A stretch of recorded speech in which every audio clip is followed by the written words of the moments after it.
শুধু চাপ দিলেই প্যারাশুটটা খুলে যেত, জীবনটা হয়তো বেঁচে যেত, ফিরতে পারতেন পরিবারের কাছে। কিন্তু ফ্লাইট লেফটেন্যান্ট তৌকির তা করেননি, কারণ তিনি শুধু নিজের প্রাণ নিয়ে ভাবেননি, ভেবেছিলেন নিচে থাকা মানুষদের কথা। বিমানের ইমার্জেন্সি সিস্টেম সক্রিয় থাকলেও তিনি সিট ত্যাগ করেননি।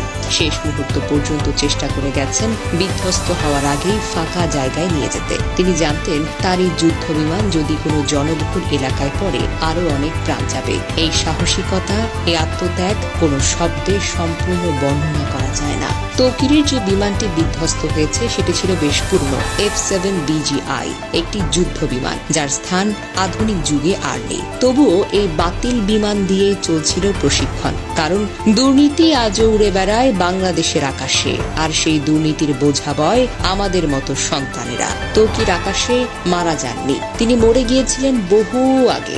যেদিন বাজেট চুরি হয়েছিল, যেদিন সিদ্ধান্ত হয়েছিল 1970 দশকের বাতিল যুদ্ধ বিমান দিয়েই হবে প্রশিক্ষণ, এই সিস্টেম তাকে দেয়নি কিছুই, না দিয়েছে সুরক্ষা, না দিয়েছে বিকল্প, না দিয়েছে আধুনিক কোনো যন্ত্রপাতি। তাকে দিয়ে গেছে কেবল ঝুঁকি, মরিচা ধরা লোহা আর নিশ্চিত মৃত্যু। তবুও তিনি পিছু হটেননি। দেশ, দায়িত্ব আর মানুষ, এসবের কাছে নিজের প্রাণকেও তুচ্ছ মনে করেছিলেন। উত্তরার আকাশে ফ্লাইট লেফটেন্যান্ট তৌকির একা মারা যাননি।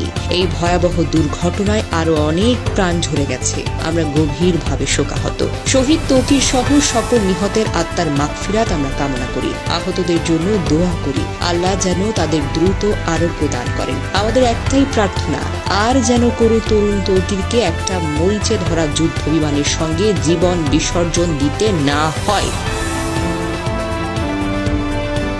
দুর্ঘটনার খবর ছড়িয়ে পড়লে বিকেল থেকে রাজশাহী নগরীর উপশহরের 3 নম্বর সেক্টরের আশ্রয় নামের ভাড়া বাড়িতে স্থানীয় বাসিন্দা ও স্বজনদের ভিড় করতে দেখা যায়। বাড়ির মালিক আতিকুল ইসলাম বলেন, ফ্লাইট লেফটেন্যান্ট তৌকির ইসলামের মা বাবা ও বোন জামাই ঢাকার উদ্দেশ্যে রওনা হওয়ার আগে তার মৃত্যুর খবর জানতেন না। পরিবারের সদস্যরা জানতেন সাগর জীবিত ও চিকিৎসাধীন রয়েছেন। তৌকির ইসলামের বড় চাচা মতিউর রহমান বলেন, ঢাকায় রওনা হওয়ার আগে তৌকিরের বাবা মাকে নিহতের খবর জানানো হয়নি। গত বছর তৌকির ইসলাম বিয়ে করেছেন। চলতি বছরের ফেব্রুয়ারি মাসে বিয়ের আনুষ্ঠানিকতা সম্পন্ন করেন। তার স্ত্রী ঢাকার ব্র্যাক ইউনিভার্সিটির একজন শিক্ষক। প্রসঙ্গত, সোমবার দুপুর 1টার পর রাজধানীর উত্তরার দুর্ঘটনায় পরে বাংলাদেশের বিমান বাহিনীর একটি প্রশিক্ষণ বিমান। বিমানটি উত্তরার মাইলস্টোন স্কুল অ্যান্ড কলেজের একটি ভবনে গিয়ে পড়ে যায় এবং বিধ্বস্ত হয়। সঙ্গে সঙ্গে বিমান ও স্কুল ভবনটিতে আগুন ধরে যায়। যে ভবনে এটি বিধ্বস্ত হয় সেখানে বহু স্কুল পর্যায়ের শিক্ষার্থী ছিল, যাদের বেশিরভাগই হতাহত হয়েছে। দুর্ঘটনার পরপর উদ্ধার অভিযান শুরু করে ফায়ার সার্ভিস। উত্তরা সহ আশেপাশের 9টি ইউনিট ঘটনাস্থলে গিয়ে আগুন নিয়ন্ত্রণে আনে এবং হতাহতদের উদ্ধার করা শুরু হয়। পরে উদ্ধার অভিযানে যোগ দেন বিজিবি ও সেনাবাহিনী। বিমান বাহিনীর হেলিকপ্টার করে হতাহতদের হাসপাতালে নেওয়া হয়। মর্মান্তিক এই ঘটনায় শোক জানিয়ে বার্তা দিয়েছেন প্রধান উপদেষ্টা ডক্টর মোহাম্মদ ইউনূস।